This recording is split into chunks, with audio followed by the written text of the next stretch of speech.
Alors bonjour à tous. Aujourd'hui, nous continuons notre lecture du catéchisme de l'Église catholique au travers du compendium et nous en sommes rendus à la question numéro 255 qui est: depuis quand et à qui l'Église administre-t-elle le baptême? Eh bien, voici une réponse très brève. Depuis le jour de la Pentecôte, l'Église administre le baptême à ceux qui croient en Jésus-Christ. Eh bien, pour étayer cette réponse brève, prenons les paragraphes 1226 à 1228 du catéchisme de l'Église, qui nous disent ceci. Dès le jour de la Pentecôte, l'Église a célébré et administré le saint baptême. En effet, saint Pierre déclare à la foule, bouleversée par sa prédication: Convertissez-vous, et que chacun de vous se fasse baptiser au nom de Jésus-Christ pour obtenir le pardon de ses péchés. Vous recevrez alors le don du Saint-Esprit. Actes chapitre 2, verset 38.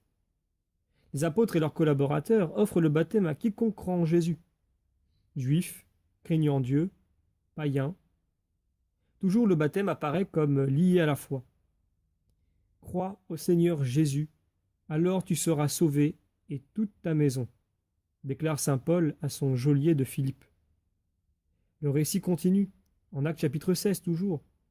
Le geôlier reçut le baptême sur le champ, lui et tous les siens. Selon l'apôtre saint Paul, par le baptême, le croyant communie à la mort du Christ.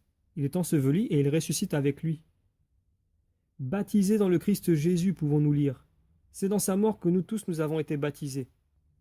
Nous avons donc été ensevelis avec lui par le baptême dans la mort, afin que, comme le Christ est ressuscité des morts par la gloire du Père, nous vivions nous aussi dans une vie nouvelle.